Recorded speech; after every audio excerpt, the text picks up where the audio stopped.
नमस्कार, pulse 24 news देख रहे हैं आप और आपके सामने हाजिर हूं मैं आफरीन बानो। वक्त हो गया है यूपीयू के बुलेटिन का, लेकिन उससे पहले एक नजर इस वक्त की हेडलाइंस पर।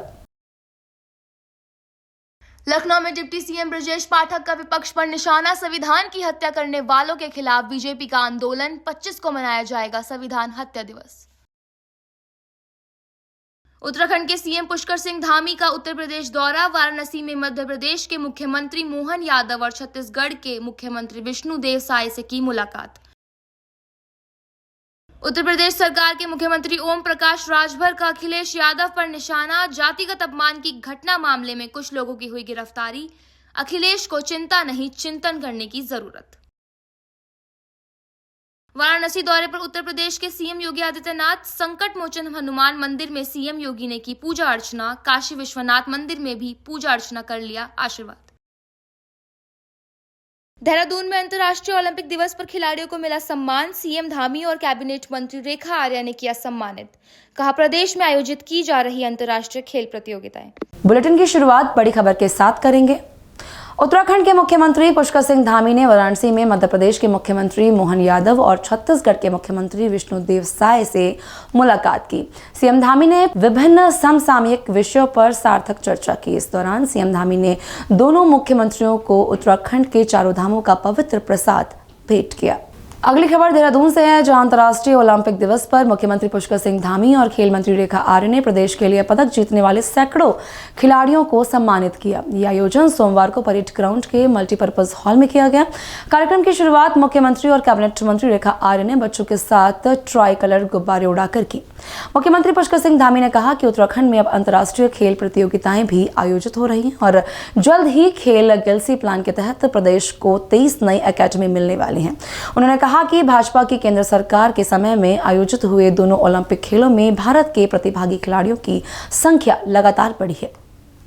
उत्तराखंड के समस्त खिलाड़ी गणों को, पूरे देश के खिलाड़ी गणों को, पूरे विश्व के खिलाड़ी गणों को जो है आज अंतर्राष्ट्रीय ओलंपिक दिवस पर बहुत शुभकामनाएं देती हूँ। निश्चित रूप से अपने इस देवभूमि में, जहाँ देवभूमि है, जहाँ सैन्य भूमि है, उसे खेल भूमि की ओर अग्रसर हम 38 नेशनल गेम के आयोजन के साथ में हम लोग कर चुके हैं। माननीय प्रधानमंत्री जी के आह्वान पर वो हो चुका है। लगातार वो क्रम बढ़ा है और आज पहली बार पूरे अब तक में राज्य बनने के बाद में पहली बार जो है वो अंतर्राष्ट्रीय ओलंपिक दिवस जो है विभाग सेलिब्रेट कर रहा है।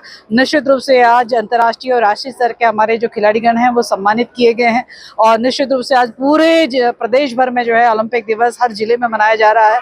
तो एक कोशिश है कि खेल भावनाओं को और खिलाड़ियों को और खेल के संसाधनों को और डेवलप किया जाए और उसकी भावनाओं को जो है उनके अंदर पिरोया जाए। तो एक कोशिश है। मैं समझती हूँ आने वाले समय के लिए जब हम लोग माननीय प्रधानमंत्री जी मोदी जी के मार्गदर्शन में 2036 ओलंपिक जो है वो भारत में उसका आयोजन हुस और अग्रसर हो रहे हैं, तो मुझे लगता है कि ये जो तैयारियां हम लोगों की हो रही है, निश्चित रूप से 2036 में उत्तराखंड के बच्चे भी जो है प्रतिभागी बनेंगे और मेडलिस्ट बनेंगे। उस और जो है विभाग की लगातार निरंतर कोशिश चल रही है। उत्तर प्रदेश के सीएम योगी आदित्यनाथ ने संकट मोचन हनुमान मंदिर में पूजा अर्चना की। साथ ही सीएम ने काशी विश्वनाथ मंदिर में पूजा अर्चना कर आशीर्वाद लिया।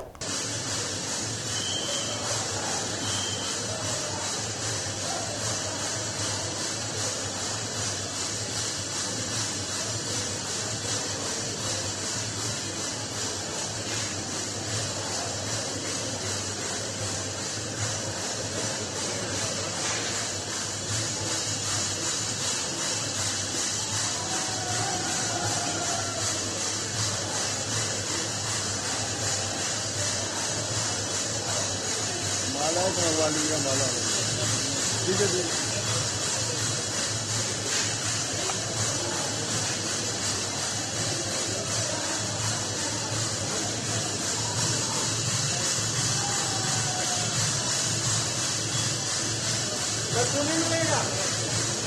सब मिलेगा, भूख लगा के सब मिलेगा। वो यहाँ नहीं है।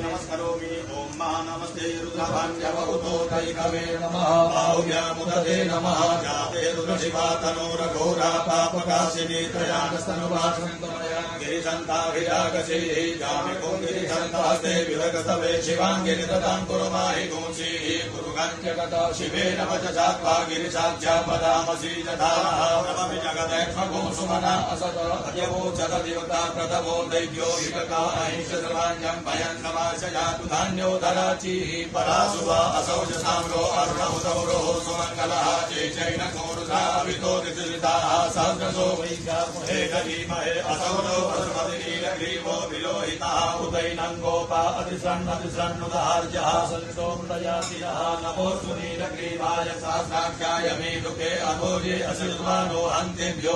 लखनऊ में डिप्टी सीएम ब्रजेश पाठक ने कहा कि बीजेपी लगातार देश के संविधान की हत्या करने वालों के खिलाफ आंदोलन करती रही है। डिप्टी सीएम ने कहा कि 25 जून को पूरे देश में, उत्तर प्रदेश में हमारे कुकृत्यों को देखती है और भारतीय जनता पार्टी लगातार देश की संविधान हत्या करने वालों के खिलाफ आंदोलन करती रही है और कल 25 जून है। पूरे देश में, पूरे उत्तर प्रदेश में हमारे कार्यकर्ता, उत्तर प्रदेश के लोग कांग्रेस की ये जो संविधान हत्या दिवस के रूप में मनाएंगे और कांग्रेस हमेशा संविधान के खिलाफ काम करती रही है। उत्तर प्रदेश सरकार के मंत्री ओम प्रकाश राजभर ने अखिलेश यादव पर निशाना साधा। उन्होंने बकीवर क्षेत्र में जातिगत अपमान की घटना को लेकर अखिलेश यादव के बयान पर पलटवार करते हुए कहा कि घटना की हम निंदा करते हैं, साथ ही दोषियों के खिलाफ FIR हो गई है। उन्होंने कहा कि कुछ लोगों की गिरफ्तारी भी हुई है। अखिलेश यादव को चिंता करने की नहीं बल्कि चिंतन करने की जरूरत है। इस घटना की हम निंदा करते हैं और जो दोषी है उनके खिलाफ FIR हो गई है, गिरफ्तारी भी हो गई है कुछ लोगों की, और जो भी उसमें दोषी है उनके खिलाफ कार्रवाई होगी। कानून का राज है। संविधान में जो बाबा साहब डॉक्टर अम्बेडकर ने व्यवस्था दिया है, कानून सबके लिए बराबर है, तो कानून के दायरे में कार्रवाई हो रही है। वो चिंता न करें, चिंतन करें। क्या आपको नहीं लगता है ऐसे मुद्दों से लेकिन विपक्ष को एक बड़ा मौका मिल जाता है सरकार पर, आप लोगों पर हुई उठाने? नहीं, देखिए ये कोई नई बात नहीं है। आज के 5000 साल पहले गौतम बुद्ध जी ने इसी दुर्व्यवस्था के खिलाफ आंदोलन शुरू किया। उन्होंने शांति का संदेश दिया, समता, स्वतंत्रता, बंधुत्व और न्याय का संदेश दिया। उसी बात को आगे बढ़ाते हुए महात्मा ज्योतिबा फूले, सावित्रीबाई फूले ने उस आंदोलन को, उस कुरीति को दूर करने के लिए व्यवस्था, जब पाबंदी लगी शूद्रो शिक्षाम न धियताम वर्ण व्यवस्था में, तब आंदोलन किया कि नहीं, बगैर शिक्षा के सुधार नहीं हो सकता है। तो उन्होंने आंदोलन किया। सावित्रीबाई फूले की देन है कि आज महिलाओं को आरक्षण हर क्षेत्रों में, नौकरियों में, राजनीति में, हर क्षेत्र में वो जा रही हैं। और महात्मा ज्योतिबा फूले की देन है कि आज शिक्षा का दरवाजा सबके लिए खुला। उसके बाद छत्रपति साहू जी महाराज ने आंदोलन किया, फिर पंडित दीनदयाल उपाध्याय ने किया। तमाम हमारे महापुरुषों ने जो आंदोलन किया, बाबा साहब डॉक्टर अम्बेडकर जी ने उस आंदोलन को पूरे संविधान में पिरो दिया, एक रूपता ला दिया और संविधान के पहले पन्ने पर लिख दिया, समता, स्वतंत्रता, बंधुत्व और न्याय पर आधारित भारतीय संविधान। संविधान में कोई वर्ण नहीं है, कोई जाति नहीं है, वर्ग बाबा साहब ने बनाया, सामान्य वर्ग, पिछड़ा वर्ग, अनुसूचित वर्ग, जनजाति वर्ग। तो संविधान के दायरे में कोई भी गलत करेगा उसके खिलाफ कार्रवाई होगी। और संविधान में कहीं छुआछूत, ऊंच नीच, नफरत की बात, बड़ी जिल्लत की जिंदगी बाबा साहब डॉक्टर अम्बेडकर ने झेला, लेकिन इसके बाद भी कहीं भी उन्होंने एक शब्द भी नफरत की बात हो, चाहे छुआछूत की बात हो, भेदभाव की बात, संविधान में कहीं नहीं दिया, कहीं उसको स्थान ही नहीं दिया। तो ये लड़ाई बड़ी लंबी चल रही है और उस लड़ाई में काफी बदलाव आया है। हम उसके गवाह हैं। हमारे समय में जब बचपन में जो घटना आई थी और आज जो है, आज जो बचपन है, बड़ा परिवर्तन हो गया। उत्तरकाशी यमुनोत्री पैदल मार्ग पर भूस्खलन होने पर 3 से 4 यात्रियों की दबने की संभावना थी, जिसके बाद रेस्क्यू ऑपरेशन फिर शुरू किया गया, जिसमें 2 लोगों के शव बरामद हुए हैं और 2 घायलों को अस्पताल में भर्ती कराया गया है। जिलाधिकारी प्रशांत आर्य ने यमुनोत्री के 9 कैची में हुए भूस्खलन हादसे को लेकर गहरी चिंता व्यक्त की है और मृतक घायलों के परिजनों को हर संभव सहायता देने के लिए संबंधित अधिकारियों को निर्देश भी दिए हैं। फिलहाल संयुक्त टीमें जानकी चट्टी से घटनास्थल पर पहुंच चुकी हैं। राहत और बचाव कार्य जारी है। खबर आगरा के कस्बा इरादत नगर से है, जहां से सैकड़ों गांव को जोड़ने वाला मिहावा मार्ग इस समय मुंबई की जुहू चौपाटी जैसा बन गया है। इस मार्ग पर जल भराव की समस्या कोई नई बात नहीं है। ऐसा लगता है कि जिम्मेदार अधिकारियों और जनप्रतिनिधियों को इसकी जानकारी नहीं है या वे जानबूझकर अनदेखा कर रहे हैं। इस मार्ग पर करीब 200 मीटर तक 2 से 3 फुट गहरा गंदा पानी भरा हुआ है, जिससे बदबू के साथ मच्छर पनप रहे हैं, जिससे क्षेत्र में संक्रमण बीमारी फैलने का खतरा बना हुआ है। और जल भराव के चलते स्थानीय लोग और राहगीरों को आवागमन में काफी परेशानियों का सामना करना पड़ रहा है। आपका आंटी जी, आप अभी कहाँ पे जा रहे हो?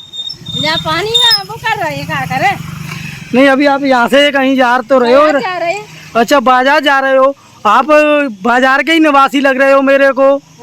तो आप हमें तो 2-3 टाइम आना पड़ता है, यहाँ प्लॉट है। अच्छा, यहीं पे आपका प्लॉट है? हाँ। तो बाजार में आपका मकान है? हाँ। तो आपको यहाँ प्लॉट पे कितनी बार आना पड़ता है दिन में? कम से कम 3-4 बार पोए बने हैं यहाँ। तो अब आप कैसे आते हो? ऐसे ही आते हैं, जा रहे थे ऐसे ही पैदल पैदल? और क्या नहीं। जैसे आप जल भराव की जो समस्या है इससे आप क्या कहोगे? ये कहेंगे परेशान है हम बहुत ज्यादा। अब आप क्या चाहते हो? जाको इंतजाम है जाए और क्या चाहते हैं। मसूरी में शराब दुकानों द्वारा निर्धारित दरों से अधिक मूल्य पर शराब बेचने की शिकायतों को गंभीरता से लेते हुए स्थानीय प्रशासन ने कार्रवाई की है। एसडीएम मसूरी कुमकुम जोशी के निर्देश पर नायब तहसीलदार कमल राठौर की अगुवाई में एक विशेष टीम ने सोमवार को मसूरी के विभिन्न जगहों पर औचक छापेमारी की। इस कार्रवाई के दौरान मसूरी पिक्चर पैलेस चौक पर शराब की दुकान पर ओवर रेट पर शराब बेचते हुए दुकानदार को रंगे हाथ पकड़ा गया। नायब तहसीलदार कमल राठौर ने बताया कि इस तरह की अनियमितताओं को किसी भी सूरत में बर्दाश्त तो नहीं किया जाएगा। उन्होंने और क्या कुछ कहा, सुनिए। दिनों से मसूरी में ओवररेटिंग की शिकायतें प्राप्त हो रही थी, जिसमें उपजिलाधिकारी के आदेशानुसार आज मेरे द्वारा कई दुकानों को चेक किया गया और कई दुकानों पर ओवररेटिंग नहीं पाई गई, रेट टू रेट शराब विक्रय पाई गई। एक दुकान पिक्चर पैलेस पर ओवररेटिंग पाई गई है और उसके खिलाफ वैधानिक कार्रवाई की जा रही है। क्या मानते हैं, लोगों को भी जागरूक करने का प्रयास कर रहे हैं कि एमआरपी से ज़्यादा वो शराब ना लें, अगर है तो हेल्पलाइन नंबर या आप लोगों से संपर्क करें। मेरा आपके माध्यम से जनता से भी विनम्र निवेदन है कि वो किसी भी प्रिंट रेट से अधिक मूल्य है वहाँ पे पे ना करें और शराब विक्रेताओं से भी अनुरोध है कि कृपया वे लोग इस तरह की पुनरावृत्ति ना करें ताकि जनता को रेट टू रेट मदिरा प्राप्त हो सके। रेट लिस्ट भी आप चेक कर रहे हैं, उनके रजिस्टर भी चेक कर रहे हैं आप? जी जी। तो क्या कहीं खामियां पाई गई है क्या? कई जगह खामियां पाई गई, उसका उल्लेख जो है रिपोर्ट में प्रेषित किया जाएगा। पर आबकारी विभाग सतर्क नहीं दिख रहा है प्रशासन, तो पर आबकारी विभाग से भी तो संपर्क करना पड़ेगा सर। इसके लिए उच्च अधिकारी के माध्यम से आबकारी विभाग को निर्देशित कराया जाएगा। ईरान के हमले के बाद एयर स्पेस बंद होने के बाद हवाई उड़ान रोक दी गई। आपको बता दें कि जॉर्जिया में कवि गोपाल दास नीरज के पुत्र का परिवार फंसा हुआ है। दरअसल शशांक नीरज अपने बेटे और बेटी के साथ जॉर्जिया घूमने गए थे।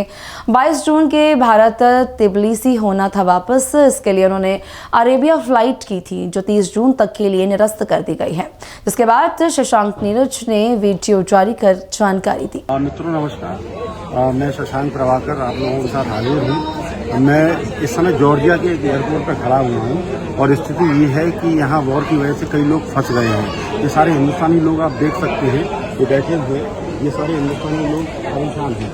इधर मैं पीछे भी जाता हूँ, उधर भी लोग हैं। चाहे कोई फ्लाइट हो, एयर अरेबिया मेरी कल की फ्लाइट थी, मैं यहाँ 16 तारीख को आया था और उसके बाद मैं फंस गया हूँ यहाँ पे। एयर अरेबिया की कल से मुझे लौटना था इस फ्लाइट से और वो फ्लाइट कैंसिल हो गई और फ्लाइट कैंसिल के बाद जब मैंने उनसे कोई कंपनसेशन मांगा तो उन्होंने साथ मना कर, उनकी साइट पर लिखा हुआ है कि आपको कोई कंपनसेशन नहीं मिलेगा। मैंने ट्रैवल इंश्योरेंस करा रखा था, उसके बावजूद एजेंट ने आज ये कहा कि नहीं, इस तरह की सिचुएशन में हम आपको ट्रैवल अलाउंस नहीं दे सकते। मैंने अपने पास से और 25 तारीख की एमिरेट्स की फ्लाइट बुक कराई जो 3.5 लाख रुपए की थी, जिसे मैंने भरा उसको इंडिया से पैसे बर्बाद किए और वो भी फ्लाइट का मुझको ये नहीं मालूम थी क्या उड़ेगी नहीं उड़ेगी। आज मुझको इंडिगो की एक फ्लाइट मिली जिसमें मुझको लौट के आना था। मैं प्लेन के अंदर बैठा और मेरे संग करीब 130 से 40 हिंदुस्तानी लोग बैठे और उनको प्लेन में उतार दिया गया और ये कहा गया कि दोहा के अंदर एक एयर स्पेस क्लोजर हो गया है और ये मालूम नहीं कब खुलेगा। पहले 1 घंटे के लिए हमको स्टैंडर्ड किया गया था, अब 2 घंटे 20 मिनट का टाइम दे दिया गया है। ये नहीं मालूम कि स्थिति कब सुल जाएगी। मेरी तरह से यहाँ बहुत सारे लोग और यात्री फंसे हुए हैं। मैं तो 21 तारीख को कल लौट जाने वाला था, आज 22 हो गई, 23 हो गई और मैं इसी तरह से फंसा हुआ हूँ।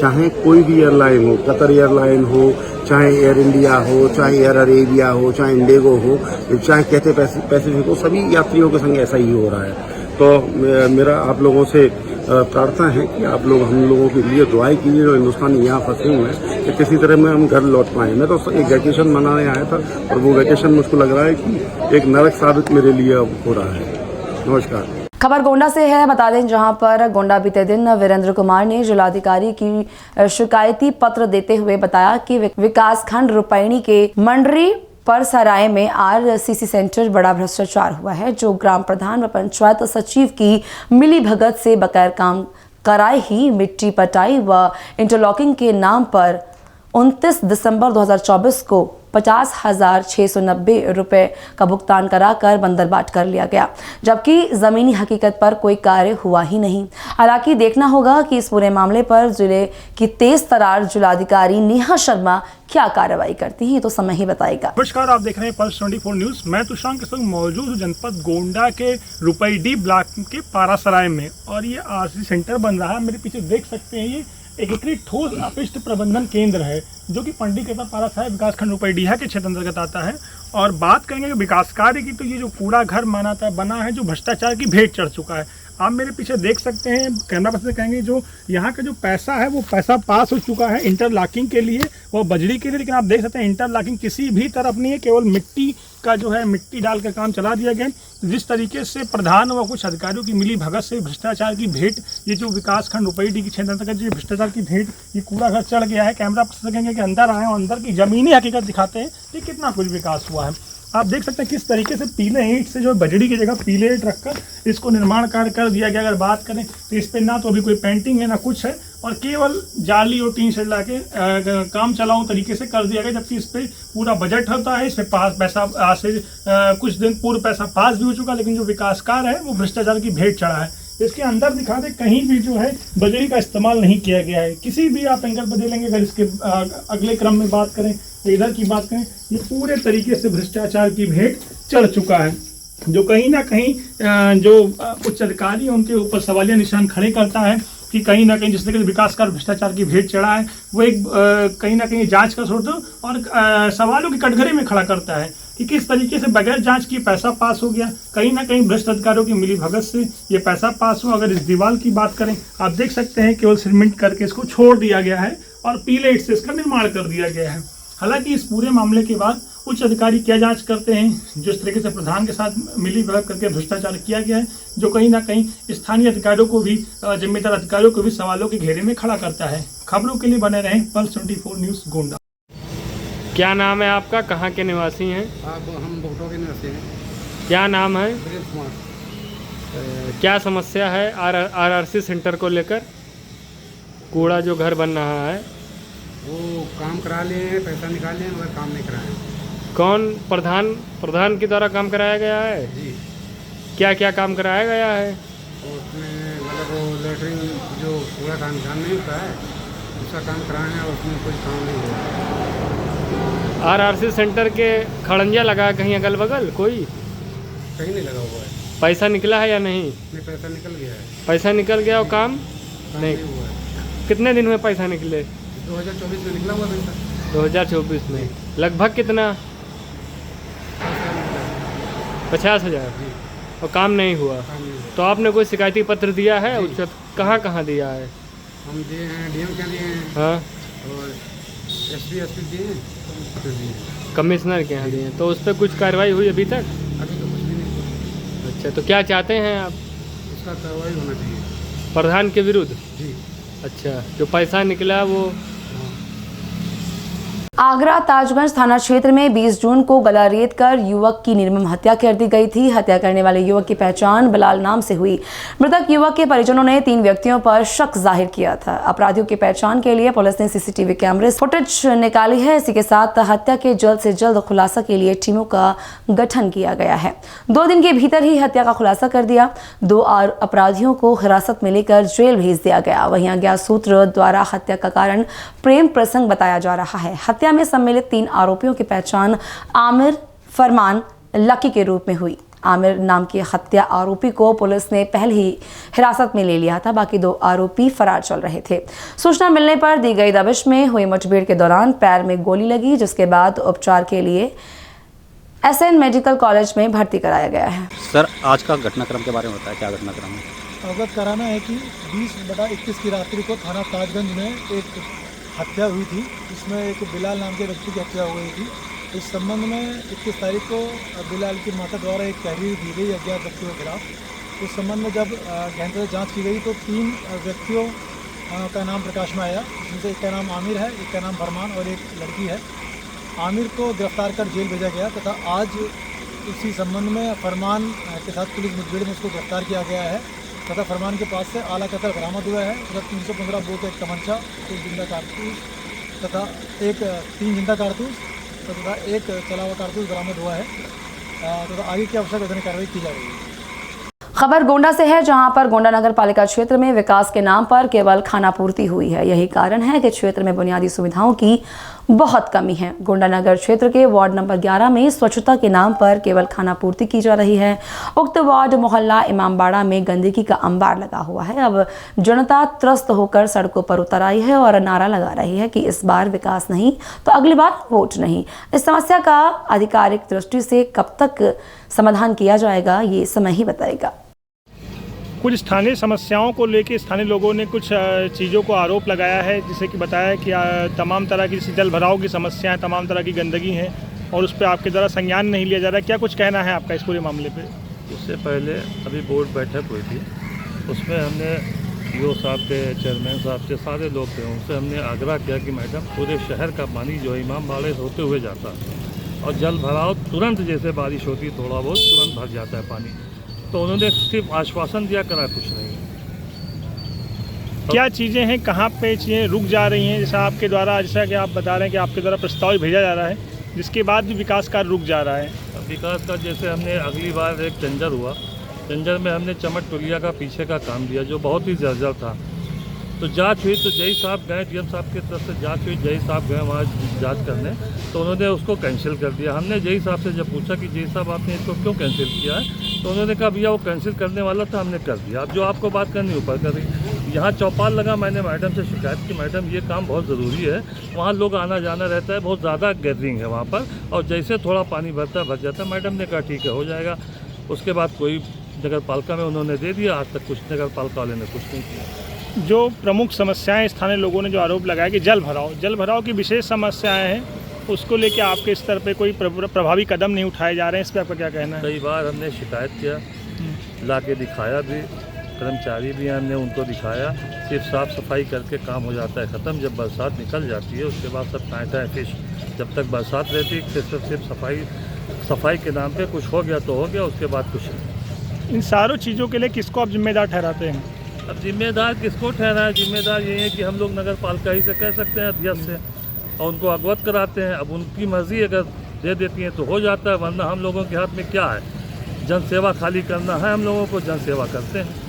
बाकी ये काम चेयरमैन साहब का होता है। अगर चेयरमैन साहब दे देते हैं, बताते हैं कि मैडम ये समस्या है, दे देते हैं तो हो जाता है, नहीं देते हैं तो बैठे हम भी रहते हैं। वहाँ पे एक पुल क्षतिग्रस्त है काफ़ी समय से, सरिया और बाहर अवगत भी कराया। ईओ साहब से जब थे तब हमने ईओ साहब से बताया और मोहल्ले के निवासी भी वहाँ गए बताया, और ज़्यादा दिक्कत थी, लोगों को गाड़ी ले जाने लाने में दिक्कत थी, लेकिन किसी ने कोई सुनवाई नहीं की, ना कुछ उसको देखा आज तक।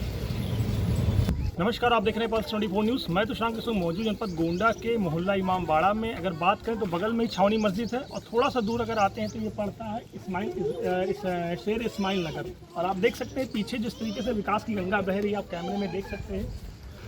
पानी लबालब भरा हुआ है, ज़मीन में जो कूड़ा जमींदोज है और जिस तरीके से गंदगी का अंबार चरम पर है। ये दिखाता है कि विकास कार्य की गंगा किस तरीके से सड़कों से लेके और नालियों में लेके बह रही है, जो कहीं ना कहीं बड़ी बीमारी का जो है कारण बनती है। तमाम तरह की डेंगू, तमाम तरह की बीमारियां होती हैं। और पीछे ठीक इसके आपको दिखाएंगे, कैमरा पर्सन से कहेंगे थोड़ा आगे चलें और इसके पीछे जो नाला है, नाले की जो सच्चाई है वो देख लीजिए। किस तरीके से अभी थोड़ी देर पहले इसको सफाई नायक और तमाम नगर पालिका के अधिकारी आए थे, इसकी शिकायत जिलाधिकारी से की गई, जिसके बाद कुछ अधिकारी आए जिसको देखे और सफाई अलग काम बाकी करा दी। लेकिन आप सोच सकते हैं थोड़ी सफाई करा दी गई, जेसीबी से कूड़ा उठा लिए गए, तब ये दृश्य है। इसके पहले क्या तस्वीर रही होगी आप अनुमान लगा सकते हैं। थोड़ा सा कैमरा पर्सन से कहीं आगे हो रहा है और इसके पीछे आप देख लीजिए, ठीक इसके पीछे जो कूड़ा नालियों में भरा हुआ है और पूरा गंदगी का अंबार चरम पर है। ये आप सोच सकते हैं किस तरीके से विकास की जो गंगा है, विकास का जो दावा किया जाता है, वो सब कहीं ना कहीं दरकिनार करके केवल अपना जो है भला करने का काम किया गया है। हालांकि जो जिम्मेदार है, जिनको सफाई के नाम पे जो है विकास कार्यों के नाम पे वोट दिया जाता है, वो लोगों की भावनाओं पर बट्टा लगाने का काम करते हैं और अपने कमरे में आराम से एसी में सोने का काम करते हैं। लेकिन जनता सड़कों पे रहती है। अब इसी रास्ते से स्कूली बच्चे अपने विद्यालय जाते हैं। आपके स्त्री देख सकते हैं किस तरीके से सरिया निकली हुई है। अगर किसी बच्चे को चोट लग जाए तो वो मर भी सकता है। तो ये जिस तरीके से विकास आप देख सकते हैं, सड़कें कई समय से टूटी हुई है, जिसकी स्थानीय लोगों ने बताया, कई बार बताया भी गया है, लेकिन इस पर कोई भी संज्ञान नहीं लिया गया। लेकिन घूम फिर कर सवाल यही आता है क्या कि इनका कसूर क्या है। इनका कसूर यही है कि इन्होंने विश्वासपूर्वक वोट दिया था, वो चाहे फिर नगर पालिका चेयरमैन हो, वो चाहे फिर सभासद हो। एक विश्वास के तौर पर जनता वोट देती है कि उनकी समस्याएं जो उनकी सुनी जाएंगी, लेकिन सबको दरकिनार करके ठंडे बस्ते में डाल दिया था। कैमरा पर्सन कुछ लोग हैं, इनसे हम बात करते हैं और ये समस्याएं कब से बनी बताएं। क्या नाम है आपका? मोहम्मद आरिफ कुरैशी। यहीं के निवासी हैं? मौला इमाम बाड़ा। कितने सालों से यहाँ निवासी हैं?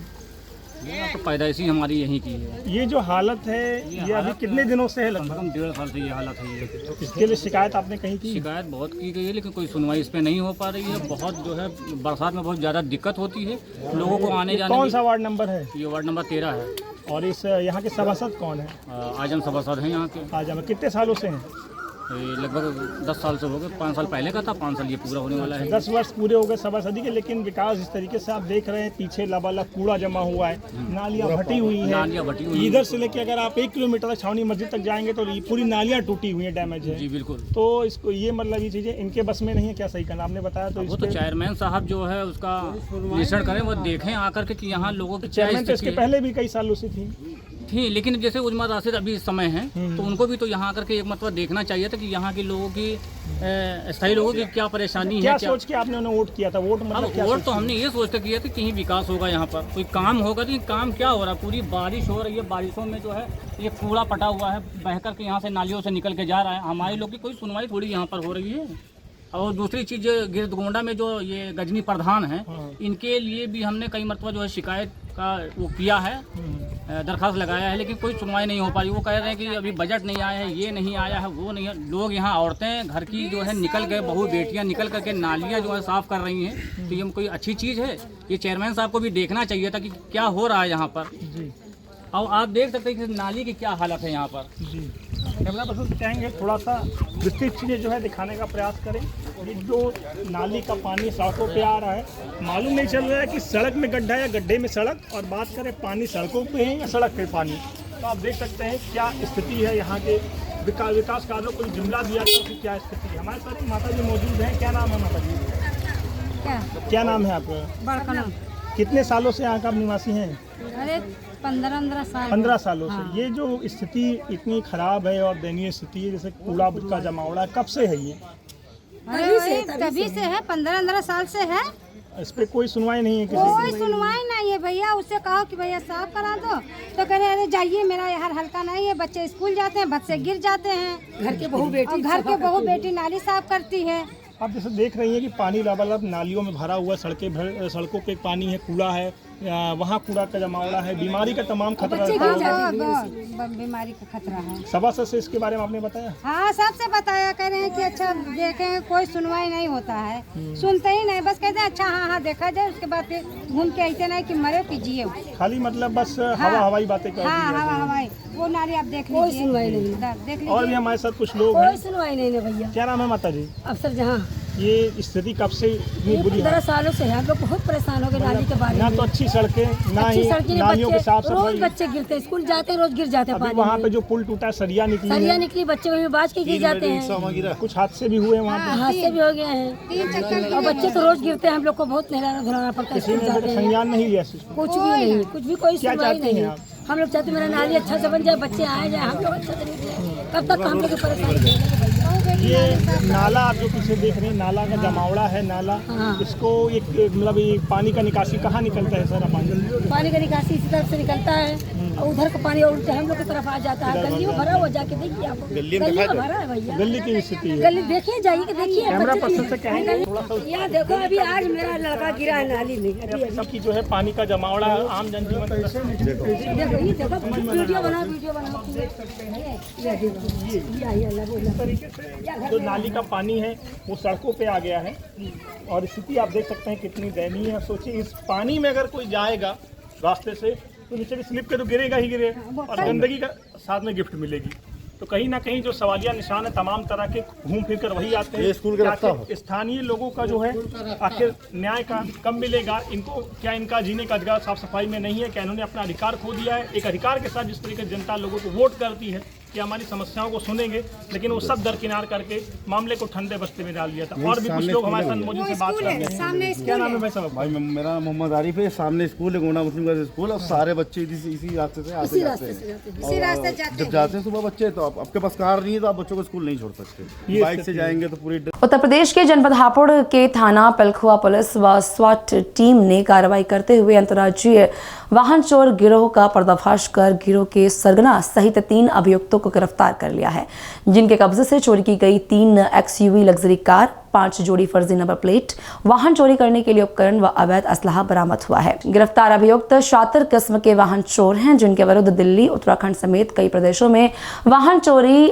आर्म्स एक्ट व गैंगस्टर एक्ट में संबंधित करीब 2.5 दर्जन से अधिक मुकदमे दर्ज होना पाया गया है। जनपद हापुड़ पुलिस की स्वाट टीम को और पिलखुआ थाने की टीम को एक बड़ी सफलता हाथ लगी है, जिसमें 3 कार चोरों का एक पूरा गैंग है, लेकिन उसमें 3 अभियुक्त हम लोगों ने गिरफ्तार किए हैं, जिनके ऊपर उत्तराखंड, दिल्ली और बागपत से चोरी की हुई 3 लग्जरी गाड़ियां बरामद हुई हैं। और इसमें एक स्कॉर्पियो है UK 7 DC 5179, दूसरी स्कॉर्पियो है UP 16 BA 44-4 और एक स्विफ्ट डिजायर गाड़ी UK 07 BN 4513। ये 3 गाड़ियां बरामद हुई हैं और इनका साथ साथ इसके एलन की, जो एक की होती है जिसको उनको लॉक तोड़ते हैं, एलन की, पिलास, चाबी और फर्जी नंबर प्लेट मिली है। 2 तमंचे और 2 जिंदा कारतूस मिले हैं इनके पास से। इस पूरे गैंग का पर्दाफाश करते हुए हम लोगों ने जब पूछताछ किया है तो इसमें पता चला है कि ये गाड़ियाँ चोरी करते थे और लखीमपुर खीरी बॉर्डर्स के माध्यम की तरफ से ये गौरी फंटा होते हुए धनगढ़ी की तरफ लेके जाते गाड़ियाँ नेपाल में ये जो बेच दिया करते थे। इनके पास से जो फर्जी नंबर प्लेट भी बरामद हुई है। इस तरह पूरे गैंग का खुलासा करते हुए इनको जेल भेजा जा रहा है। साथ ही साथ इनके जो नेपाल के लिंक हैं उसको भी हम लोग अभी निशाने पर हमारे है और उसको भी ट्रेस करके नेपाल में जो लोग इनको मदद करते हैं उनके विरुद्ध भी कार्रवाई कराई जाएगी। सर, किस तरह से वारदात को अंजाम दिया जाता है? ये इनके पास एलन की होती थी और ख़ासकर जो उनका जो एक ECM होता है गाड़ी में, जो उसके पूरे गाड़ी को कंट्रोल करता है, उसको निकाल करके और उसको स्टार्ट करके लेके चले जाया करते थे। ऑन डिमांड चोरी करते थे क्या? लग्जरी गाड़ी मुख्य रूप से इनके निशाने पर रहती थी। चूँकि लग्जरी गाड़ियाँ विदेश में, नेपाल में उसकी ज़्यादा डिमांड है, इसलिए निशाना लग्जरी गाड़ियाँ हुआ करती थी। कितनी गाड़ियाँ अब तक जो है वो भेज चुके हैं नेपाल? इस पूरे गैंग का जो पूछताछ में पता चला कि अभी तो काफ़ी दिन से ये सक्रिय थे। इसमें एक 5000 का इनामिया भी है, जो मुजफ्फरनगर थाने से 5000 का इनामिया है, उसको भी पकड़े हम लोग। अभी तक ये सैकड़ों गाड़ियाँ मुझे लगता है कि लोग निकाल चुके हैं। अभी इसका जब तक नेपाल का जो एंगल जब तक हम लोग के पकड़ में नहीं आएगा तब तक इसको स्पष्ट नहीं किया जा सकता है। और गिरफ्तार करने वाली टीम को कोई इनाम भी दिया गया? गिरफ्तार करने वाली टीम को 20,000 रुपये का नगद इनाम दिया जा रहा है। खबर उत्तर प्रदेश के बांदा शहर से है, जहां के जाने माने इलेक्ट्रॉनिक दुकान बुंदेलखंड इलेक्ट्रॉनिक टीवी सेंटर में भीषण आग लग गई, जिसके बाद दमकल विभाग की कई गाड़ियां घटनास्थल पर पहुंचकर आग बुझाने का प्रयास किया। कड़ी मशक्कत के बाद फायर ब्रिगेड के कर्मचारियों ने आग पर काबू पाया। बुंदेलखंड टीवी सेंटर में आग लगने से बाजार में अफरा तफरी मच गई। विद्युत शॉर्ट सर्किट और चिंगारियों से आग लगने का अनुमान लगाया जा रहा है। स्टेशन कंट्रोल रूम पर 13:01 यानी कि 1:01 पर सूचना प्राप्त हुई कि जो बुंदेलखंड एजेंसी है, बुंदेलखंड टीवी सेंटर है, उसमें आग लगी है। इस सूचना पर मुझको भी सूचना पर्सनली आई, तो तत्काल हमने 2 फायर टेंडर, हमारे एफएसओ साहब, 1 वाटर मिस्ट तत्काल रवाना किया गया, क्योंकि हमने देखा है कि जो मार्केट में आग लगती है, अगर एक बार वो फैल गई तो उसको नियंत्रण करना काफ़ी मुश्किल का काम होता है। तो तत्काल हमारी टीम आई, एफएसओ साहब के नेतृत्व में यहाँ का मुआयना किया और हमारी टीम ने फायर फाइटिंग का काम करना शुरू किया। लेकिन जो बेसमेंट था उसमें आग लगी थी, उसको आग बुझाने में काफ़ी कठिनाई आई, क्योंकि जो उसका दरवाजा था, शटर था, वो नहीं खुल पा रहा था। तो इक्विपमेंट्स के माध्यम से उसको किसी तरह से खोला गया और हमारी टीम ने बड़ी मशक्कत के साथ इस आग पर काबू पाया। लगभग 40-45 मिनट में ही हमने इस आग को नियंत्रण कर लिया। तो मैं अपील करना चाहूँगा कि ये एक बहुत बड़ा हादसा था, इसमें करोड़ रुपए की क्षति हो सकती थी। लेकिन जो भी इस तरह की मार्केट है, ये हमको स्वयं को अपने जागरूक होना पड़ेगा, देखना पड़ेगा कि अगर आग लग जाए, हमारे पास में कुछ तो first aid fire fighting equipment होने चाहिए। सर, क्या माना जाए, यहाँ पर लापरवाही थी या अपने मन से आग लगी? 60 की कैसे आग लगी? नहीं, अभी ये एक देखा जाएगा कि आग कैसे लगी है, क्योंकि अभी तो हमने फायर फाइटिंग का काम किया है। ये आग लगने के कारण के बारे में देखा जाएगा कि आग लगने का कारण क्या रहा, अभी स्पष्ट नहीं कहा जा सकता है, क्योंकि ज़्यादातर जो आग लगती है इस तरह का शॉर्ट सर्किट की वजह से संभावना रहती है। तो उसमें कई कारण हो सकते हैं कि शॉर्ट सर्किट किस वजह से। सर, कितना नुकसान? मानसून दस्तक दे चुका है, ऐसे में मसूरी में देर शाम को हुई मूसलाधार बारिश ने जनजीवन को पूरी तरह से अस्त व्यस्त कर दिया है। भारी बारिश के कारण मसूरी देहरादून मार्ग पर जेपी बैंड के पास भारी मलबा आ गया, जिससे यह प्रमुख मार्ग पूरी तरह से बंद हो गया है। मार्ग के दोनों ओर वाहनों की लंबी कतारें लगी हुई हैं और यात्री घंटों से जाम में फंसे हुए हैं। मसूरी पुलिस द्वारा मौके पर पहुंचकर बड़ी मशक्कतों से यातायात को सुचारू किया। स्थानीय निवासियों का कहना है कि यह कोई पहली बार नहीं हुआ है। हर वर्ष मानसून के मौसम में इसी स्थान पर भूस्खलन और मलबा आने की समस्या उत्पन्न होती है। लोगों का आरोप है कि पीडब्ल्यूडी और प्रशासन को इसकी पूरी जानकारी होने के बावजूद कोई ठोस कदम नहीं उठाया गया। रविवार को गांव के समीप खेत में बकरी चुराने गई लता देवी को बाघ ने अपना शिकार बना लिया था। देर रात वन विभाग ने बाघ को कैद करने के लिए पिंजरा लगाया था, जिसके बाद अब महिला को शिकार करने वाला बाघ पिंजरे में कैद हो गया है। बाघ के कैद होने के बाद ग्रामीणों व वन विभाग ने चैन की सांस ली। संभावना जताई जा रही है कि कैनाइन टूटने के कारण बाघ वन्य जीवों का शिकार नहीं कर पा रहा था। फिलहाल इस बुलेटिन में मेरे साथ बस इतना ही। मुझे दीजिए इजाजत और देश और दुनिया की तमाम बड़ी खबर से जुड़े रहने के लिए देखते रहिए पल्स 24 न्यूज। नमस्कार।